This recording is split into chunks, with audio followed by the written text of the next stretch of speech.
About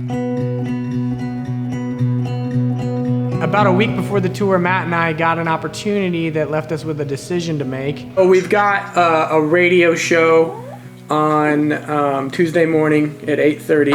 For Princeton, right? Mm-hmm. And it's actually in Princeton. Madison, Wisconsin. So I'm looking it up right to now. Princeton, I think it's a 3-hour drive. So to get there for a 8:30 podcast, we would have to leave at like, I want to get there at 8 too. Not 8:30, so we'd have to leave at 5 in the a.m. like on the dime probably. The only concern is who do we take? What are your thoughts? I mean, the two of us, just because we know the most about the tour, makes sense. Okay, perfect. We're on the same page there then. My only concern is Perry. And it's not because I dislike Perry. I love Perry. I asked him one time to do the 40-hour film project with me. And sat there as he explained to a room full of experienced marketing storytellers, explained to them how to do movies. He started explaining to me. For the longest time, I was just irritated by him, but it's just, you spend 4 years with somebody, you just start to like him, and you don't know why. I get the, yeah, we should probably bring a third with us, right, if we go down. It's definitely need to bring a third. The question is, more so, is do we ask for a third? In the group chat, or do we say, hey, you're the third? And if so, how do we pick someone without, causing a whole scene?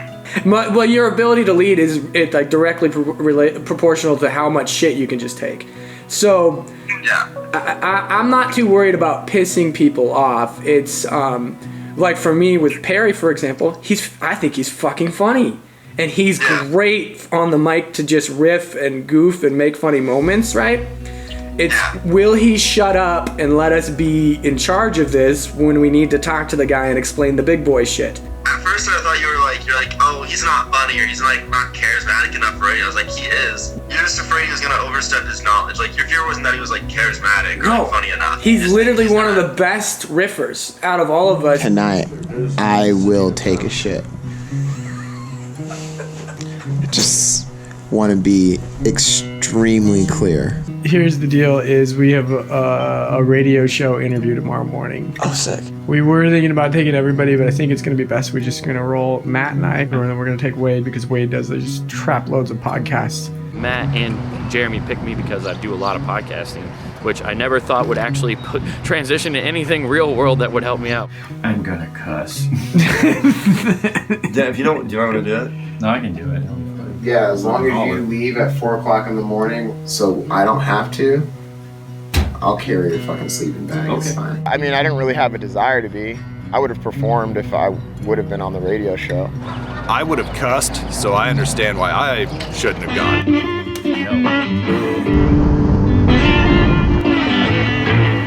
We're heading to Princeton, Illinois today. There are 3 of us going to do a radio show in the morning, and then the rest of us are just kind of trailing behind.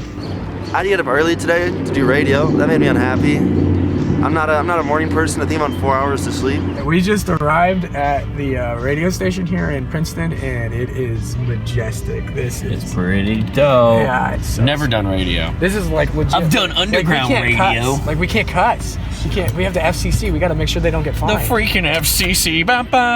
This is gonna be amazing. Shared government secrets. Good morning, ladies and gentlemen, and thank you for tuning in to PrincetonNewsNow.com, WZOE in the morning. I'm your host, Sam Woolsey, and I'm joined in studio with some comedians. You guys are young comedians, so what got you guys into comedy? I actually wasn't even into stand-up comedy at all. My good friend was, and he took me to see a guy, and there was an open mic beforehand, and I was like, this is stand-up comedy? I could do that. And so I just started doing it. I went by myself like a month later. It was just that level of arrogance, you know?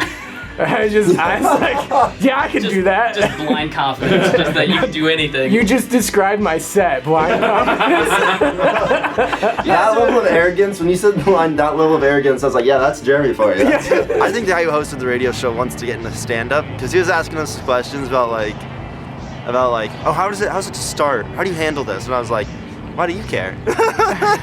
For a while, like when I was in college, like I tried out for like a comedy group, which I of course bombed. It was an awful experience, and it's like almost soul crushing. And so Was it an improv group? I don't remember what it was exactly, but I remember I had a southern accent. That's all I remember. Great choice. When in doubt, have an accent. Okay. Jim Bob watching NASCAR. That's what it was. Was that southern? That was southern. It was kind of southern. I like my The character's name was Billiam, so just Billiam. We got fucking lost. Yeah, we don't have a street name though. Just put it Main Street. Main Street.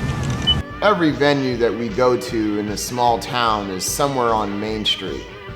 So once you start getting the hang of it, you start to figure, hey, all I gotta do is figure out where Main Street is in this town. We have no idea where that's gonna take us. And it took us to a little town called Dover, and their main street had a guy mowing his yard and a couple stray cats, which was cool. Pretty cat though. Somebody came in and free us and took our kittens. The goddamn liberals around again. But not the town we were looking for. Rural America sucks. There's no internet. The service is slow when you do have your phone service. And there's goats.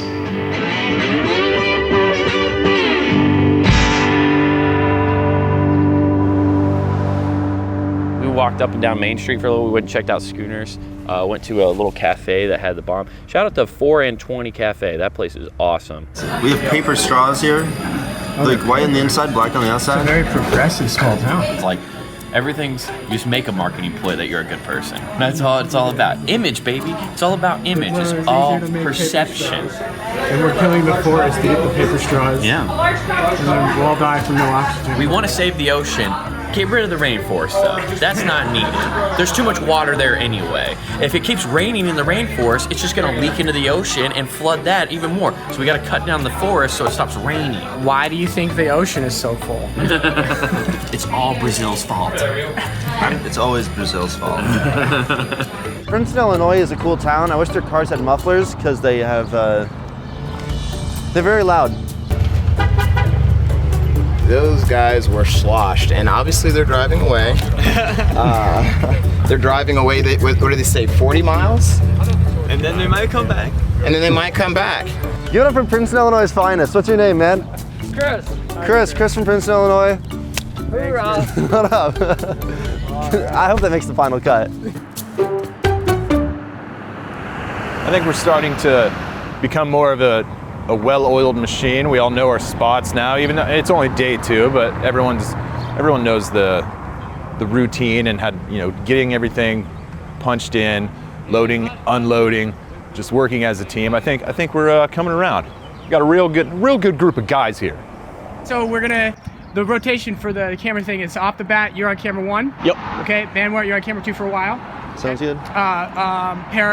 Sam, you're at merch. Wade, you're on deck. Perry, you're hanging tight. The moment Wade goes up on the stage, I'm gonna have you go and replace him at camera 1, right? And then because he's on deck, okay. And then once he gets off, I'm getting off. You'll go straight. I'll have you go straight back. Skeet. I'll have you go straight. Matt, I'll have you go straight back to camera 1, okay? Sounds good. And then So wait, I'm getting him off? Yep. No, Sam is getting me off. To completion. Oh wait, Sam's getting you off. Matt's getting I'm too getting excited Sam over off. there. The owner or the manager, I'm not sure which one he was. He gave us a bunch of free hot sauce to hand out. He bought 10 bottles of hot sauce. Yeah. He kept 1 for himself, but he's got 9 for us to give away. Yeah. So, like Harry was saying earlier, if you're gonna give away a free bottle of hot sauce, tell them to go pick it up at the merch table so they get over to the merch table and then they have a possibility of seeing all the other stuff we have. And that's when Jeremy wanted to go outside and how are we gonna do this? We gotta organize this. And Jeremy was straight organizer, straight marketing. We gotta make sure we have a solid plan. We gotta put everything together. You should open up by telling them we have free hot sauce for the first 9 guests who come to the merch table. They get free hot sauce. I just don't want them going during the acts, though. It's a bar, though, dude. If we were at an auditorium, if we were at an auditorium, I would say no, but it's a bar show, I think that people will recognize. I'm not going to encourage people talking to our sets. I'll just say at the end of the show. Unless he was wanting me to hand them out during the show. Was that what he wanted? It's one guy's 60th birthday. I think you should hand it out to him. Yeah, you should just do that right. I'll do that right off the top, and then at the end of the, I'll say at the end of the show, first to the table. Him and Perry just started to go at it because they had completely different ideas of what should happen. Just say that we have a merch table over here. We're giving away some hot sauce. Perry, I got it. Okay, I'm gonna do it that way. No, listen. I'm just saying, like, if you just don't tell them at the end of the show, just say just remind them we have a merch table. Yeah, but I don't want them to go, so I'm gonna say at the end of the show, swing over to the merch table. First 9 people. First, we got eight because I'll give that one away. First 8 people there get. We're gonna have free 8 free hot sauces. I have this thing where if someone's wrong or I just don't agree with them, I tend to just pause, wait for them to finish, and then keep going with what is already going to happen anyways. At some point, you have to stop people. Just say that we have a merch table. Perry, I understand your position. You repeating it over and over is not helping the conversation. I know what you think. I understand it. We're not doing that. Now, we should do it, though. I'm happy you think that, dude. Like, I'm very happy you think that, but we're not going to, okay? Are we supposed to hand them out during the show then? You just wanted us to give them out. Listen, all I'm saying is we don't need to give the crowd so much direction. Okay, I'm happy you think that. Let's give them out. Like, have all of us just give out a bottle of hot sauce during the show then? I'm good. I don't care. I might find another way. It was a little irritating because it was like, okay, we got to make sure that the crowd does this and that. And it's like, we're going to be in a bar crowd. They're going to be drunk. They're not going to follow directions. So, like, what's the point of, like, trying to direct them a certain way of only doing it one way? It just doesn't make any sense. You don't want to have anything going on during the show because then if you're talking, they're going to be talking, and that just gets worse and worse and worse. I get it. Have opinions. Be strong opinions. At the end of the day, you're not in charge. Just let us, like, someone has to have the final say. It's not you, so stop talking. When I've said no, it means no. You know, let's move on. We can send some to the stand, we can hand some out, we can mix the two. If you want, we do need to know what we're going to do so it's uniform. Or you remember how you said you wanted to create moments? This is how you do it. Yeah. Now, stop trying to manufacture it. Yeah. Right. Okay, so we got to decide what we're going to do. Like, we can't just... If you want to hand it out, I'm done. Okay. If you want to hand it out, hand it out. If you don't, whatever's left, at the end of Sam Hirschak's set, just say whatever's left, hand it out. Yeah. Okay. Whatever your decisions are, we'll run with it. All right, I'll just encourage them to go at the end of the show and grab a free bottle of hot sauce. Sounds good. Jesus Christ. Might as well just made the crowd rock, paper, scissors for it. People were mad about it for like 2 minutes, and then it wasn't a big deal.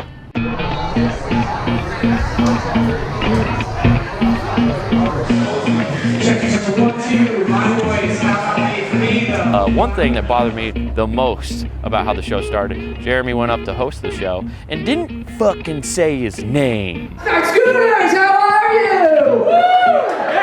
Woo! Are you guys having a good time tonight? Hey Jeremy, use your fucking name when you're starting the show. No one knows who you are. I was asking him like, hey man, this is your first time hosting, right? And he's like, yeah man. And I was like, did you talk to anybody in our scene about how to like host properly? And he goes, oh no man, I'm just up there trying to learn as I go. We didn't think about the fact that we were gonna need a host for the shows. And then we realized, oh, I'm gonna have to host these. Hey, what's up guys? It's me, Jeff Foxworthy's estranged gay son. Bar crowds are always going to be rowdy, and I love that environment. I like, you know, working for the laughs. I sleep with this girl, and she liked to be slapped in the face during sex. What? This isn't like a back and forth. I'll get to it, I promise. Okay. You can have people sit there and be quiet, and then, you know, laugh after a joke. That's all well and good. Is it short for anything? What is it short for? Joseph. Okay. Yeah, I'm a moron. That's why I'm asking the questions, sir. I'm asking questions. I'm asking him, not you. Shut the fuck up.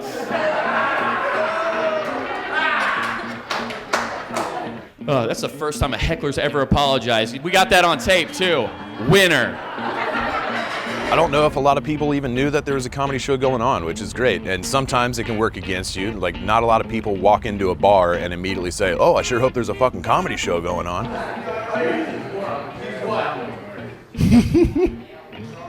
That guy's my biggest fan right there at the bar. Dude, that's my brother, Rob. Rob's drunk again on a Tuesday. God damn it, Rob. Now my uncle has to yell at him. Gosh damn it. Rob's so drunk he doesn't know what I'm saying. Hell, Rob's name's probably not even Rob.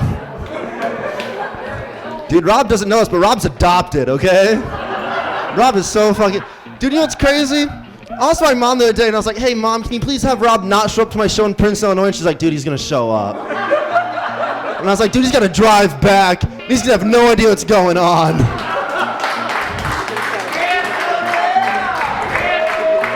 Hey, man, Rob, I'm so sorry. I'm staying at a hotel tonight. You have to drive yourself back, okay? Does Rob have a DD tonight? No DD? Okay, drink all you want, Rob. Heckle away. I kind of like a little bit of friction. I like fighting for it, making people fucking stop talking and turn and listen to the person on stage. It's a fight, and I like it. The lottery is up to what, like over 100 million now? Do you guys buy a lottery? You guys don't? You're happy living here?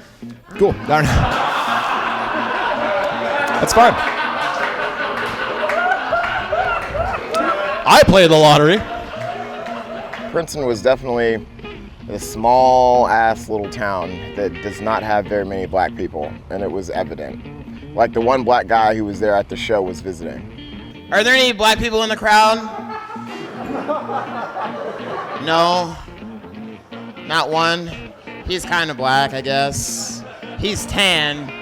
He's wearing a black shirt and a black hat. Like, we have that much in common. There's not any black people here, but there's at least one white guy with cornrows, so that's close enough. I'll take it. Where is he at? He's in the bathroom? I've been waiting all night to make fun of him. Jesus, what's his name? Tony. Toby? Tony. Tony. God damn it, Tony. It's all right. It's all right. Oh, hey, Tony. I was giving you props earlier, Tony, because you're the only white guy here with cornrows. It's the closest I could get to black here. It's fine. You know, we've had some people bring up comments about diversity on our Transparent Comedy Tour not being diverse enough. As far as I'm concerned, we've got a gay guy, we've got a black guy, and now we've got Tony.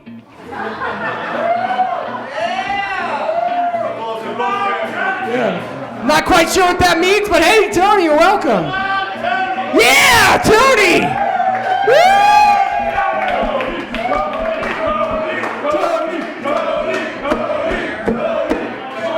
Like, we're trying to sell these hot sauce bottles, so I'm just up there kind of trying to riff on how am I going to sell these bottles. I hope you guys are ready to party. I am the party comic. We are going to drink beer. We're going to do shots. We're going to take Lola's Fine Hot Sauce, which is a great product, and we're going to put it on fucking butt cheeks. And then we're going to titty fuck some butt cheeks with that hot sauce. God, wouldn't that be insane, though, if someone's like, right now, let's do it. This guy after the show tells me, he's like, man, I got hot sauce all up in my ass. And I thought he was just, because I said it, so he was kind of joking with me. The guy said, hey, I want to pour hot sauce in my ass. So I was like, you serious? And he pulled down his pants in front of me. So I was already there and I had the hot sauce in hand, so I made it happen.